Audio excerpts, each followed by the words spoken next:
Hi everyone, welcome back to the Sports Psych Show. Now today I'm speaking with Stuart Carrington. Stuart, welcome to the Sports Psych Show. Hi Dan, thanks for having me on. No worries at all. Now, why don't you introduce yourself to the audience, mate? Who are you? What have you been doing?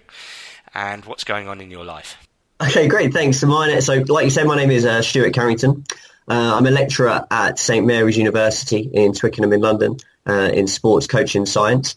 I've got a background in both football as a coach. I've worked for 2 Premier League football clubs and worked not only in the UK but abroad as well. And additionally to that, I have a background in sports psychology. So I hold a BSc and also a master's degree in sports psychology, and I'm an REBT primary certificate holder as well. Fantastic. And exciting times for you right now because you've written a book. That's right, yeah. So I've written a book about the psychology of football referees, which is an area that is really undervalued, I think, and kind of under-researched. And certainly that the research that has been done hasn't been made public, and people don't tend to talk about it or even think about the men and women in the middle of the game that we all love and we all watch. Absolutely. Well, I was really excited to speak to you about your book. I mean, it's called Blowing the Whistle, The Psychology of Refereeing. I think it's a fascinating area, and I must admit it's, obviously you think about the psychology of refereeing from time to time if you're a sports psychologist, but it's nothing I've delved into too much.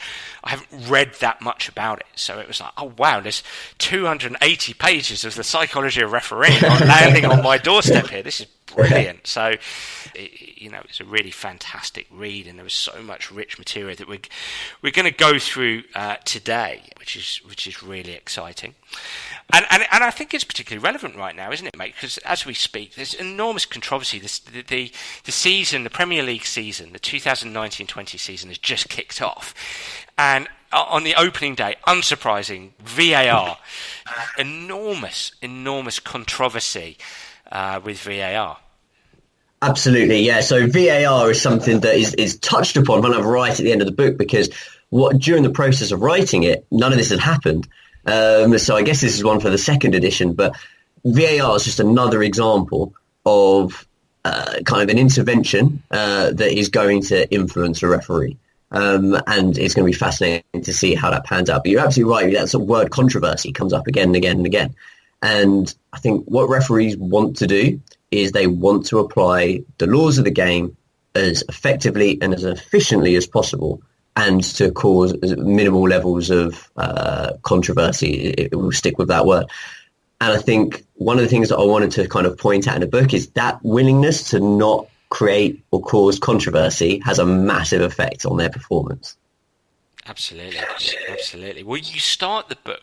So the book is in 3 parts, and part 1 is to do with the psychological influences on a referee. And you make a few good points. I mean, you invite the reader to imagine what it's like to do their job, essentially, with 40,000 people watching them, trying to direct their attention. It must be so difficult. There must be a number of psychological influences on a referee when they're trying to perform. Absolutely, yes. So the first part of the book is about this. This is where kind of the book started. We've all been there as football fans, where we've all probably shouted something at the referee, and we'll keep it clean. But maybe we've said something like, how can you not see that, ref? Or that's right in front of your eyes, or something like this. And the facts of the matter are, we don't know what someone else sees, because there's 100 different influences that go on. So the first part of my book looks solely at that. It looks at what kind of psychological influences exist for a referee that may or may not improve or harm their performance. And so what influences are there? Take us through those influences. Wonderful, yeah. So there's, so the big one, if you like, and the main one is the crowd. So the first thing I wanted to look at is what influence does the crowd have, if any, and then what specifically can we talk about that? So the first part of the book will look at influences of that, and there's 3 areas of crowd influence that I look at specifically, and that's crowd noise, which I'll come to in a moment. Then there's crowd proximity, so how close the crowd is to the referee themselves. And then finally, crowd density. So you might be playing in a big stadium, but if it's only got 10,000 people in when it can hold 60,000, does that kind of make a difference, if you like? And yeah, we found lots of influences. So, for example, with crowd noise, in order to assess that, what you'd have to do is you'd have to hook up some referees to a video screen and play them a football match.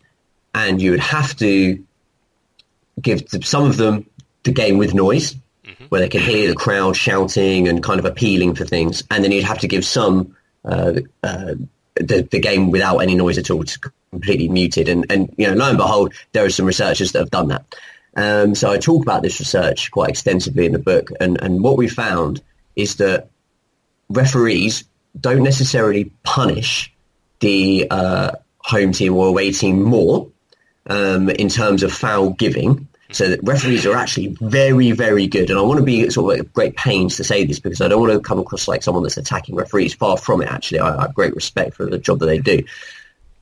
So they're very, very good at saying, no, I'm not going to be influenced in the giving or not giving of a foul based purely on the crowd noise. But what does affect is the severity of the punishment. So if there's a loud home crowd, the away team are more likely to get punished in terms of yellow or red cards. Wow. Yeah, so it's a big influence. So if you're playing, if a referee is somewhere like Anfield or Old Trafford or somewhere like that, where there's normally big crowds and quite loud crowds, when you have 60,000 people like screaming against the away team for fouling one of the home team players, that will have a statistical significant influence on the outcome of that foul. I.e., is he going to get cautioned for that? So the crowd noise, the louder they are, the more they influence the referee. Correct, yeah, in terms of severity of punishment, not on whether the free kick would be awarded in the first place. Is there anything else that noise impacts? So not really, but we'll come on to that maybe a little bit later on. We'll talk about a bit of cognitive psychology there. But that noise of the crowd is kind of like mediated by a couple of things. So one is the proximity. So if you're playing at a really big stadium, so the London Stadium where West Ham United plays a really good example here. So that's quite a large stadium with quite a large number of people allocated capacity to fit in. However, the distance from the crowd to the playing area is quite far. And I don't know that statistic off the top of my head, but I know it's kind of commonly known as one of the furthest viewpoints, if you like. Yep. So that mediates that effect. So if you're playing at the London Stadium, the crowd might be very, very loud and appealing for a lot of things, but it's actually going to have less of an effect than if you're playing at maybe like a more traditional football ground like Goodison Park, Everton's home ground, for example, where the crowd are very, very close to the pitch. So that's a really interesting mediating effect. And the other one is crowd density. So if you're having a big stadium, but you're not selling it out, that also mediates the effect of the noise. You see those 10,000 people that are trying to fill Old Trafford, they might be really, really loud, but it's going to be a drop in the ocean, and therefore that doesn't affect the referee as much, which is actually great credit to the referee. So that's really interesting, Stuart. So why is it that noise and proximity influence a referee? What is it about those factors? Okay, so there's a couple of possible explanations there, and this is the interesting about psychology. There's lots of different perspectives, and I cover as many as I can in the book. So I'll just go over a couple now. One would be what psychologists would label as social psychology. So that's, we could look at conformity, for example. So this would come under sort of the umbrella of, do the referees want to appease the people that are shouting and screaming? Now, a lot of people would sort of kind of take this attitude of, no, that wouldn't affect me at all. I'd be very strong and whatnot. Now, yes, absolutely. There's lots of evidence to suggest that training and experience kind of minimize these effects. However, one, it's very hard to eliminate the effects completely. And two, these effects just happen to human beings, which referees are of course. So in a famous conformity study, Solomon Asch presented a classroom full of students with parallel lines. He drew parallel lines on the board. And then next to these three parallel lines, he'd draw kind of like the test line. And the test line was the same size as one of the lines, so A, B, or C. And he said to the students, which one's which? And when there were no stooges involved, the error rate was really low. So the people that were being kind of tested would guess the right line, like nearly every time. The error rate was 1% to be exact, so very, very small. However, when there were stooges involved, i.e. there was a bit of peer pressure, and people would go, no, it's B, no, it's C, and stuff like this, that error rate jumped to 37%. So 37 times out of 100, people would deliberately say the wrong answer just to conform to what, I say the crowd, the other people in the classroom are doing. Now that's in front of, that's in front of 20, 30 people that you don't know. Now imagine if that's 80,000 people that are not just sort of screaming for you to sort of bend to their will, but are actually being quite aggressive about it. And you've got the players as well. In the heat of the moment, you may conform. That's one possible explanation. The other possible explanation comes from what psychology would label as cognitive psychology. And it's definitely an area I'll sort of talk about a little bit later because it affects about something else. But cognitive psychology basically assumes that the human brain's like a computer, and we just take in information and then we deal with that. So, and then we sort of come up with a preordained answer. Now, when a referee will hear a crowd sort of give a noise, do they just come up with an automated response, i.e. free kick, i.e. yellow card, something like that? That's another possible explanation. It's one that I'm not too convinced about, but it's another possible explanation. Really interesting, really interesting. And when you talk about conformity, obviously you've got the crowd, but you've also got a whole bunch of players on the pitch who absolutely who can be ruthless, absolutely ruthless. And it's interesting, as you're talking, I'm thinking about all the years I've been in changing rooms and at elite level football clubs, soccer clubs, and sort of insisting with players, you can't control the referee decisions, you can't control it. And I'd probably say it less so these days because I've had so many players say to me, Daniel, wrong. They've looked at me straight in the eye and wagged a finger and said, Daniel, wrong. You can. So is that true? I mean, in terms of influencing the referee, can players influence the referee? I think players would love to know if they could and would like to be able to. I think what's important to remember is that sports take place in a social environment. So what I mean by that is that it's always performed in the presence of others. Whenever you're in a social environment, people influence one another. So I think the short answer would be, it would be very naive to think that a player can never influence a referee. And there are some examples in my book of high-profile referees being influenced by quite high-profile players. But what's really important to remember is two things. And the first is that just what I said earlier about people influencing each other, so it works the other way. So a good referee can influence a player just as much as a player can influence a referee. And that's by using good management that comes from experience, for example. And the second one of these is actually one of the aims of this book, and that's that psychological training and understanding will actually help a referee in terms of insulating them from such influences. So the influences that I just discussed about sort of crowd noise and proximity and everything like that, that's actually minimized with training and experience.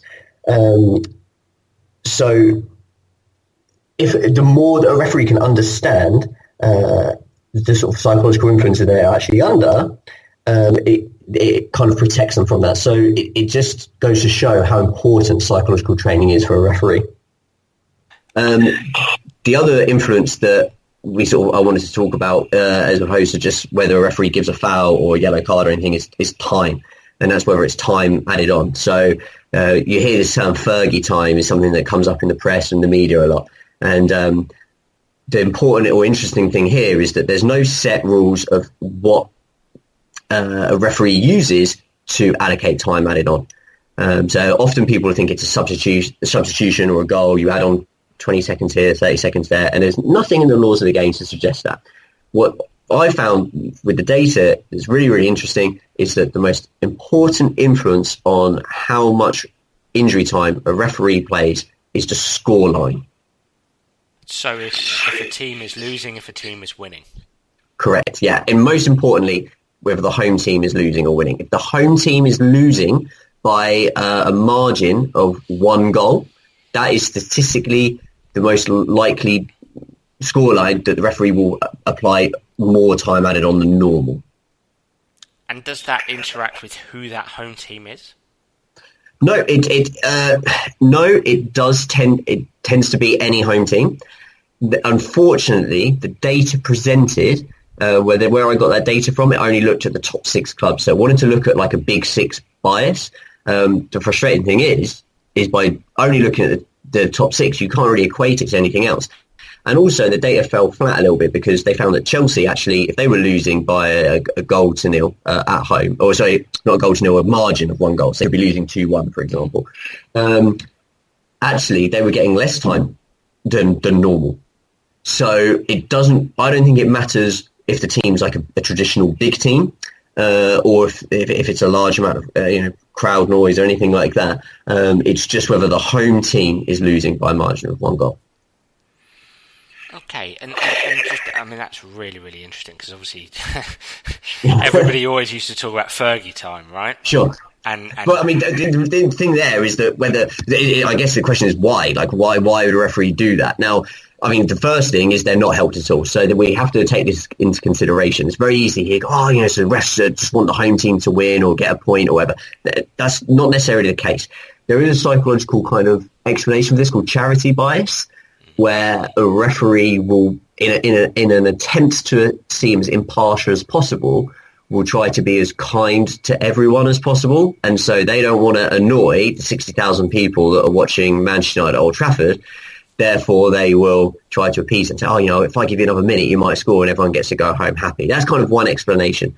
The other explanation for that, of course, is just that the referees aren't helped by there's no set laws regarding this. So in Premier League football, the fourth official, he or she will write down, home teams made 2 subs, away teams made 3, and there's been 3 goals, whatever it is. And then they'll give them like a ballpark figure, but essentially that's still quite an arbitrary number. The laws of the game by FIFA and by the IFAB, they don't specify 30 seconds for a sub, 20 seconds for an injury, anything like that. That doesn't exist, and people kind of need to appreciate that. So on top of everything that a referee's got to deal with, and we're really well aware of that, they've also got to think, right, well, how much approximately do I need to add on here? And when do I blow for full time? And what happens if something happens within injury time? There's even talks of laws coming in now where you can't make a sub in injury time for that reason, because it creates too many problems for the refs. There's solutions around that, which I'm sure I'll talk about later with you, and I certainly present in the book. But I think that's a big issue for referees. What about the perception referees have of the players and maybe the manager that's in front of them? So, for instance, if I'm refereeing Ronaldo or Messi, does my perception of those players and their ability impact my decision making, do you think? Yeah, I think it absolutely does. And this goes back to cognitive psychology. And cognitive psychology, the area that would have an effect here is what's called schema theory. So schema theory is basically an assumption that human beings will try to put people in a box. They'll try to categorize people. So you mentioned Ronaldo there. So if you were a football fan, you think about Ronaldo, you think of him as very fast, very skillful, very talented.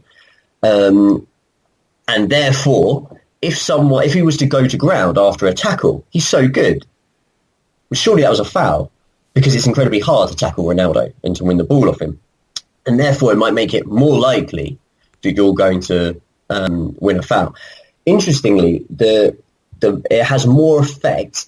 It's not necessarily the effect in the game, it's the effect of the criticism afterwards. So in the book I talk about Alex Ferguson criticising a referee called Alan Wiley, and he very famously said that he was unfit to referee. And statistics, I looked into statistics for this, and Alan Wiley actually covered more on average than the players in the game.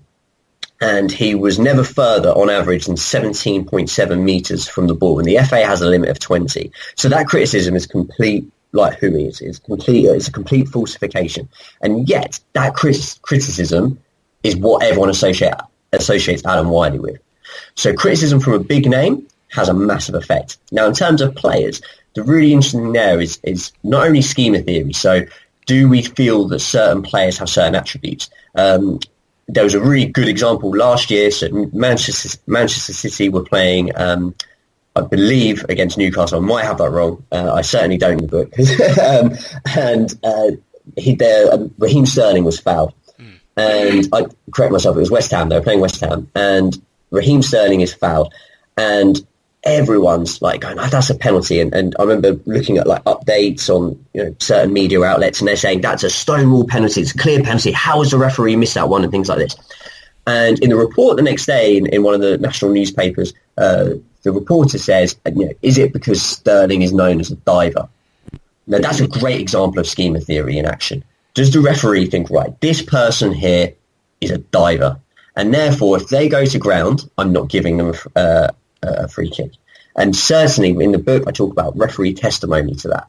So David Ellery was quite a well-known referee in the 90s and early 2000s, and in there he states that there were certain players he hated refereeing. So Darren Anderson of Tottenham Hotspur was one, and he said Darren Anderson was the biggest moaner in the game.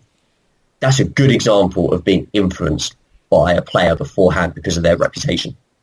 Is he going to treat that player differently? It seems the most human thing to judge a player, to a human being, a fellow human being, to judge them. I mean, I would imagine the vast majority of referees are passionate about football, love football, and so it makes sense. It makes common sense to me that they're human beings, referees, and they're subject to the kind of biases, cognitive biases, as you'd say, that you're talking about, and so subsequently it feels almost impossible for them to run onto the pitch with a blank slate, if you like, with no biases at all. It's just impossible, surely. You're absolutely right. It's absolutely impossible. A really great example of this, with lots of data to support it, is the player that's most likely to get a foul called against them. And if a player is taller than their opponent, the taller player is much more likely to get the foul called against them. And it's quite significant as well. It's quite shocking.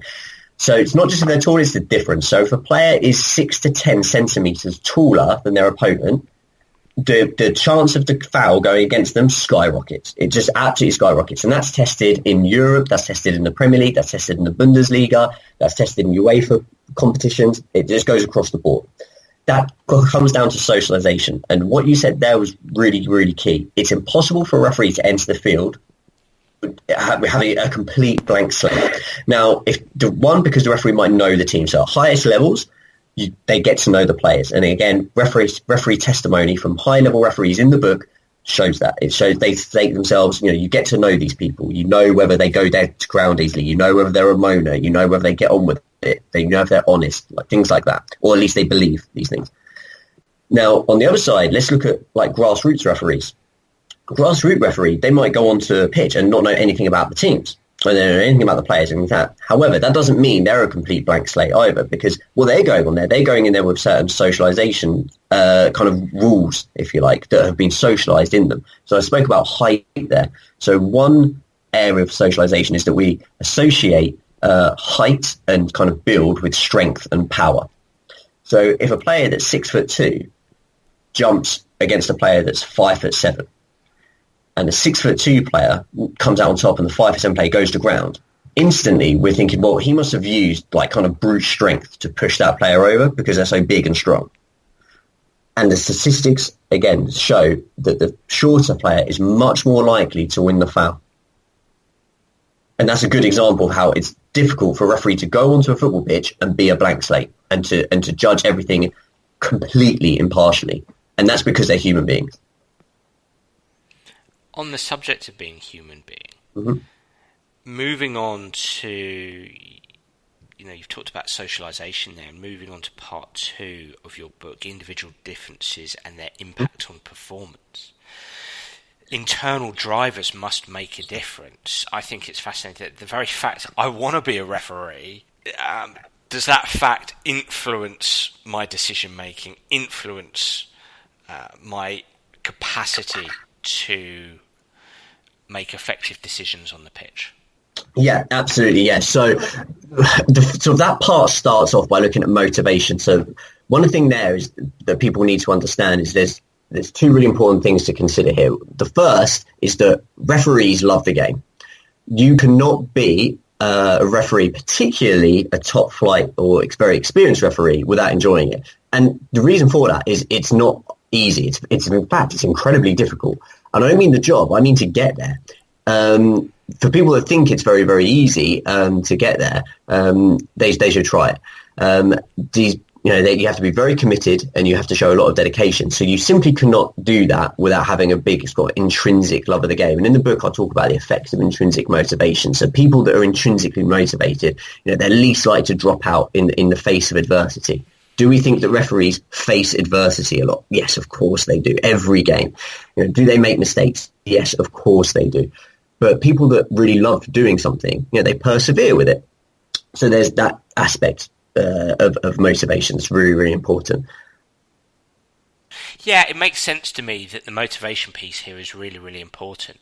Now, what also hit home for me when I read this second part was the notion of stress. This is such a pressure cooker, isn't it? It must be a cauldron of pressure. How on earth do referees deal with this stress? In fact, I suppose my question to you is there evidence, is there data, is there experiential evidence that referees feel stress and that stress influences their decision? Absolutely, yeah. So to start with, we have to take into consideration why a referee is a referee. So for a referee to get to a top level, they have to show a lot of intrinsic motivations. They have to love the game. They have to want to do it. They have to enjoy it, because those people that show those skills and qualities, they're less likely to drop out. They're more likely to persevere. They actually think of strategies and ways of improving. And that's really, really good. So that actually helps people deal with stress. Now, the second area, we've already talked about these influences where people might scream and shout at you and kind of add stress and things like this. What we found actually is that, yes, stress can have an effect on performance, but it's not necessarily the negative one. So this relates to emotions. So this is an area of psychology that is becoming more and more prevalent now. And that it used to be a case of, if you're feeling nervous, this is a really bad thing. Whereas actually, it's just an emotion that you feel. And it's your perception of that emotion that's really, really important here. So if you're feeling nerves, that might be considered a good thing. And it's what you relate those emotions to. So the theory that I discuss in the book there is called CMR, so Cognitive Motivational Relational Theory. And essentially what we look at here is what are you thinking? How does that make you feel? And then what does that impact on you? And that impact is what relates to performance. So let me look at an example. So in the book, I talk about Howard Webb discussed refereeing the World Cup final in 2010. And he says that he was feeling a little bit nervous before the game, but he said that he felt that was a good thing because it showed he was ready for the challenge. And that key word there, challenge, that's really important. I want you to imagine you're a referee and you've just been appointed a big derby game, like Rangers v Celtic or Manchester United v Manchester City or something like that.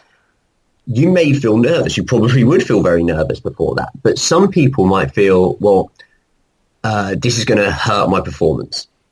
Now, the other side is that you see it as a challenge and you want to embrace that. So this is a great opportunity for me to show the world, my employees, the players, the fans, that I can take control of such a big, important game. And that's what has a greater effect on performance.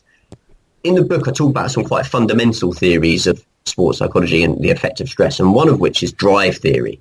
And it's quite an old fundamental theory, but essentially it just shows that if your dominant response is the correct one, i.e. you know what you're doing, you're well practiced and you're well rehearsed, actually the effect of stress isn't that bad. It can actually improve your performance because you'll start to see it as a challenge. And this is essentially an area where I think people kind of forget referees. Going back right to the beginning of the podcast, I said, my research question sort of stemmed from, ref, how did you not see that? And we don't know what the ref saw, but we also don't know what the ref's feeling. And no one takes that into consideration. And I'm sure there are football fans listening now thinking, what does that matter? Well, this is why it matters. So important research has shown that a referee is feeling anxious. They are less likely to make a contentious decision. So there are times in a football match where a decision has to be made. And no matter what you do as the referee, you're going to annoy, and annoy could be, is the polite word there, I think, 50% of the people in that stadium. And there's no other way around it. And it doesn't matter what you give. You can't please everyone. You're going to annoy 50% of the people in the stadium. If the referee's feeling anxious, what that means is they're more likely to avoid the contentious decision, i.e. they play safe. It stems from actually French philosophy. So the French philosopher Pascal talks about this in Pascal's Wager, and he talks about how we should believe in God, because if we don't believe in God and he's real, we go to hell, and that's a lot worse than sort of wasting a few hours on a Sunday. And it's a little bit like that. So we're feeling anxious, we're more likely to play safe, and you just give the safe decision. Now, here's the other side. If a referee is feeling a little bit sad, they're feeling a little bit depressed, if they're a little bit under the weather for whatever reason, then they're actually more likely to make big risks. Now, again, I'm sure some football fans are thinking here, that's ridiculous. Like, how can a referee feel like that? But, apply this in a human way. Apply this to your life. People that might be depressed, they might gamble. And what do? They might gamble more. So if they've had a big loss, they start to they want that big win to make them feel better about that loss. And there's lots of evidence to suggest that referees that are feeling a little bit down or depressed, they tend to make decisions that are kind of a bit riskier. So how can referees manage their emotion? The game's going so quick. Mm-hmm. How do they manage those feelings of whether it's the doubt or anxiety or criticism, whatever it might be? How do they manage their emotions? Yeah, there's three really important things here that a referee can do. So the first part is actually we're sort of moving into the final part of the book now, which is to do with like the actual practice of the referee. So the first area that they can actually look at is how to minimise the common stresses in referees. So I interviewed an abundance of referees at all different levels of the game. So some very sort of low-level grassroots and some quite accomplished, even like FA tutors as well. And one thing that sort of came back a couple of times was they said, well, what really stressed them out was if they were going to get to a game late and if they hadn't communicated effectively with their assistants on what they wanted before the game, and if they hadn't introduced themselves to the management and sort of given the captains a good brief for whatever reason. So this is one area that a referee can look at. And in the book, I draw upon the research of an excellent researcher called Roy Samuel.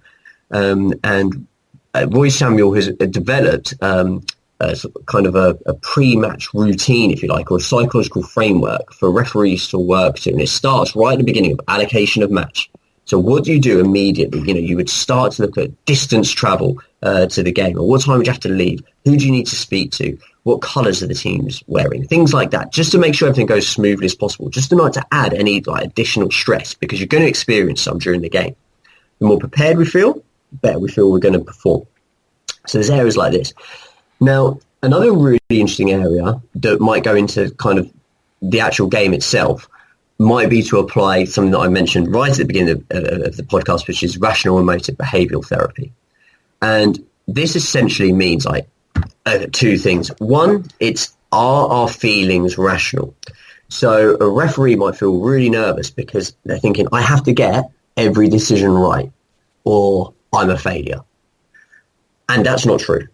So like a player can't define themselves on performance, and we can think of a lot of examples of that. So Lionel Messi missing a penalty kick does not make Lionel Messi a bad player. That act does not define him. Even then, his performances on a pitch don't define him as a human being, and referees are the same. So one, there needs to be a bit of kind of rational thinking involved here. And what we can do is we can actually practice rational thinking before and during the game. What referees need to do is they need to start to think, what are their goals, what are their aims here?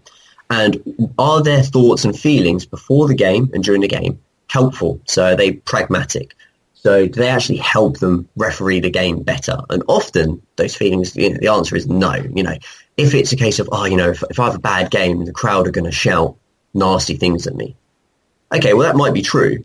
But, why does that affect you? And if it's because, then that means I'm having a bad game and I can't have a bad game. That I can't do it. That's irrational. So does that have a negative effect on performance? It's not helpful. The second thing is logical. Is it logical to assume that if you make a mistake in a game, that means that you're a poor referee and that the game's going to sort of stop flowing and it doesn't carry on? Absolutely not. That's not a logical thing at all. And the final, there's pragmatism, and then there's logic, and then the final part there is kind of truth. Is it true? And I guess that part is actually it's not true that you have to get every decision right, and it's not possible either. So those are kind of areas that a referee can practice, and I sort of describe and analyse quite extensively in the book in order to help performance. Also within there, and I appreciate I'm rambling a little bit here, is that there are some top flight referees have given me some great tips. So about what they can do during the game to try to minimize those performances. So one is self-talk. So a referee can practice self-talk during the game. So they can kind of motivate themselves by saying things like, keep up with play, or let that decision go. That one's gone now, on to the next one. Things like that.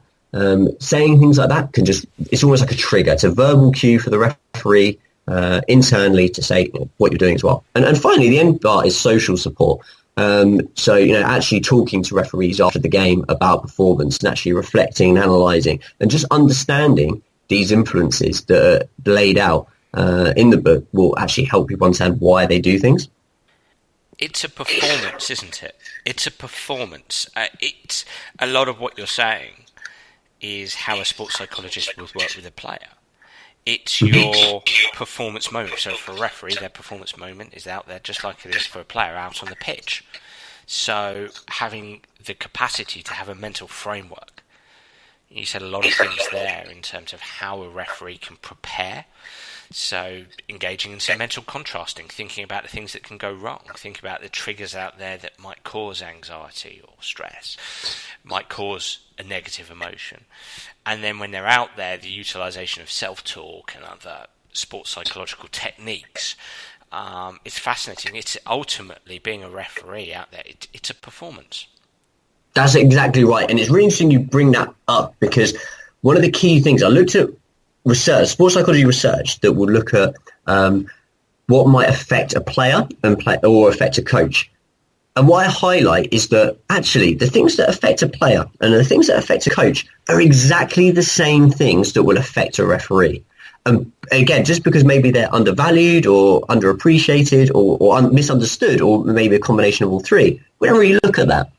So you're exactly right. The things that might apply stress to a player or a coach or might make them doubt performance and that they have to manage, guess what? The referee has to do that too. And I just feel that this is the first time it's kind of been laid bare and said, these guys and girls are under the same stresses as the players and coaches, and they may not even know it themselves. And this is what they can do to help improve their performance. Do you feel that there's a mental health, a welfare and well-being piece here as well, mate? Because, I reflect on being in stadiums and a referee getting enormous abuse, and obviously we're talking about referees who are refereeing at this very top level of the game, but even those, and very much those who are refereeing Sunday League games and youth games globally get abuse, sometimes physical abuse, and it just feels like there's a welfare and well-being pieces here. There's a mental health piece as well. Absolutely. So yeah, it's an area that I covered that's really kind of under-researched again. The FA, we know they have a lot of trouble retaining referees. It's not training them up in the first place or recruiting them, it's retaining them. And the most important indicator or reason that referees drop out is abuse. So it's an indictment of the game. There's two things to consider here. I'll come to the mental health piece in a little bit. The most important thing here is that historically this has always been the case, and that's actually part of the problem. One of the reasons I've always kind of leaned more towards social psychological explanations is because, like you said, you can't be a referee and treat everything as a blank slate, because you're socialized. You're affected by the society around us.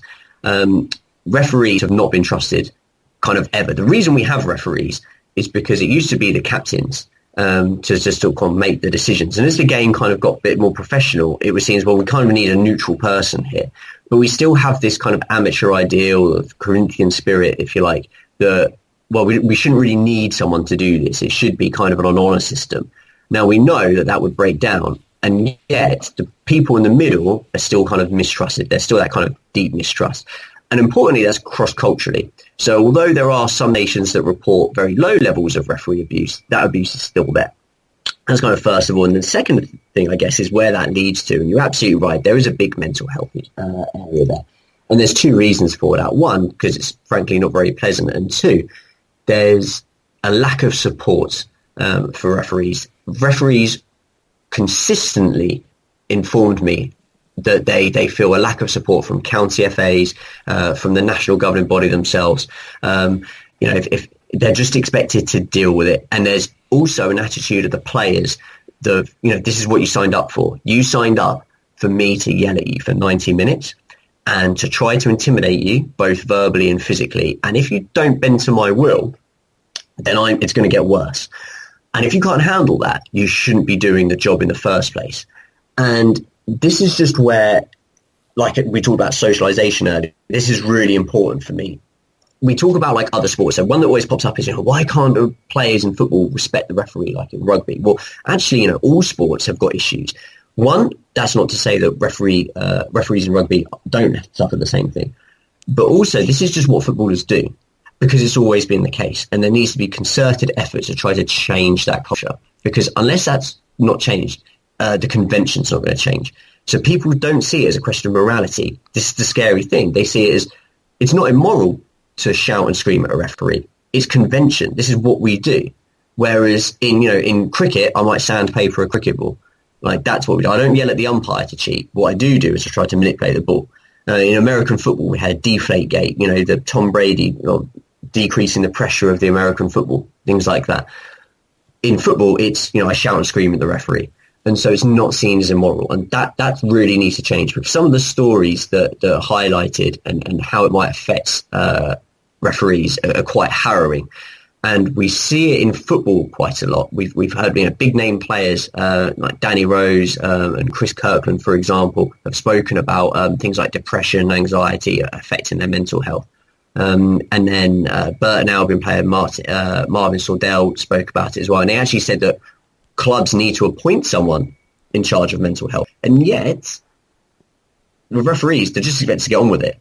And I know they have a team around them, but they're vastly outnumbered, and there seems to be a big lack of support. And that's something that I'd really push county FAs and the national governing body to pursue and to try to improve, because referees are alone out there, and it's not going to be too long before there's some very, very serious mental health effects.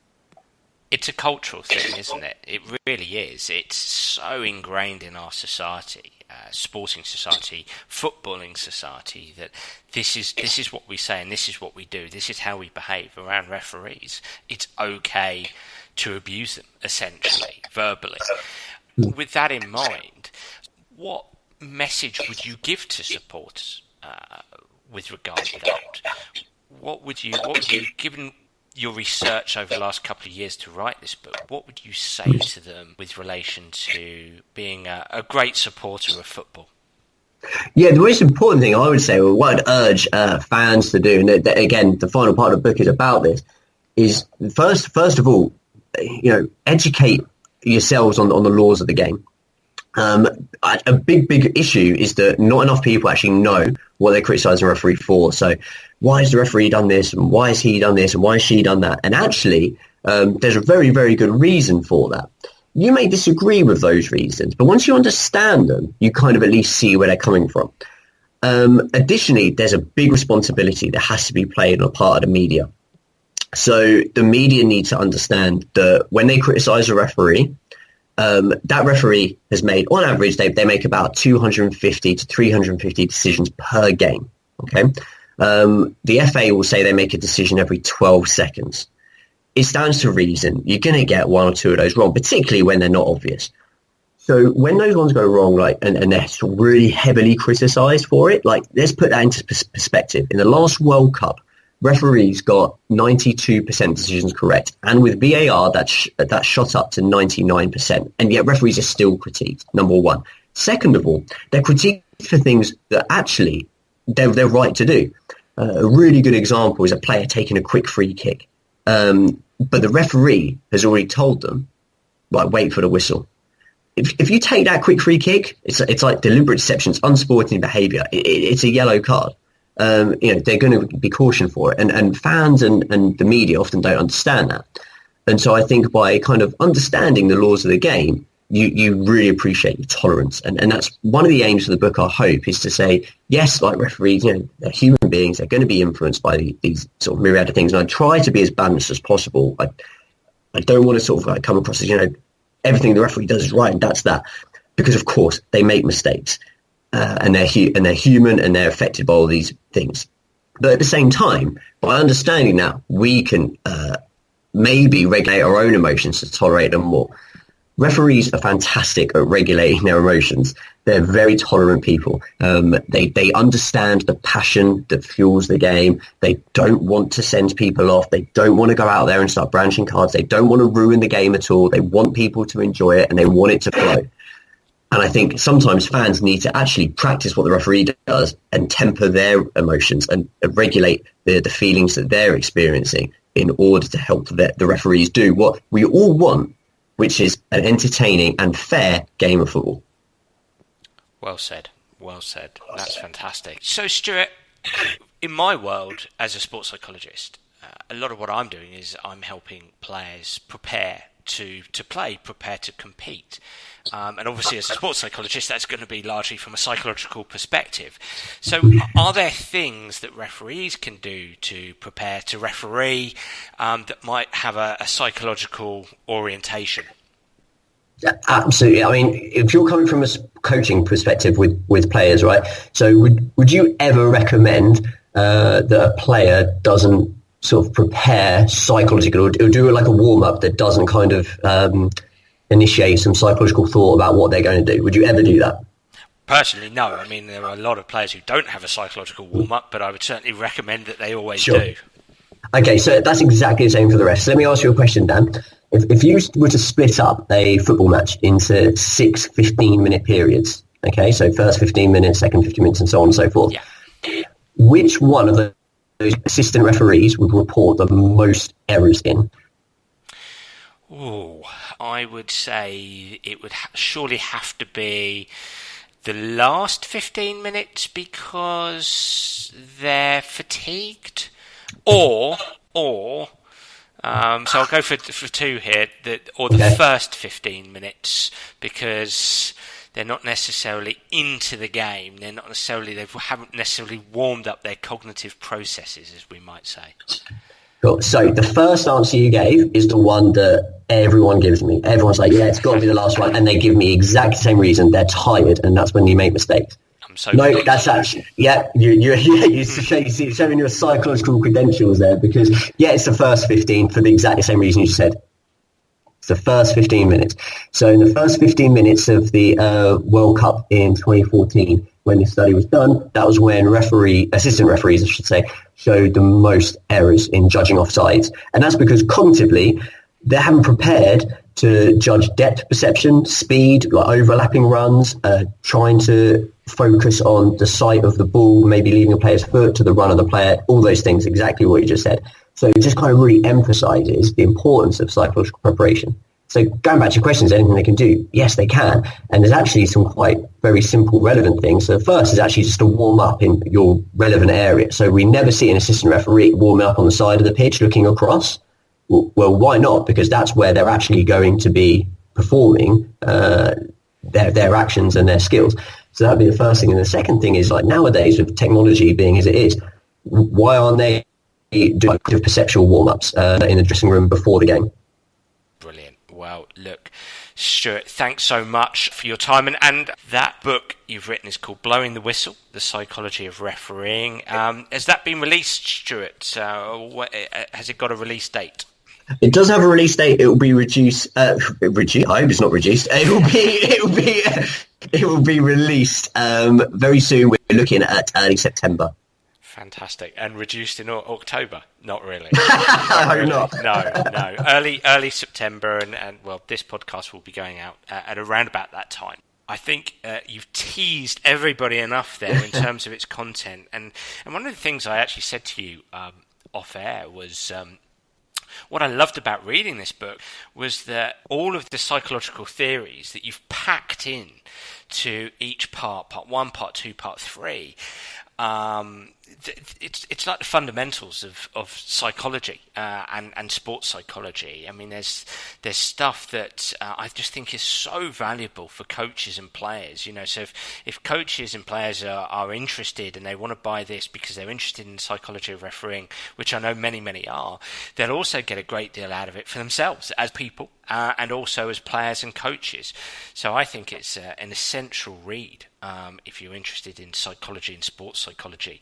And I assume that will be available on all good online retail providers.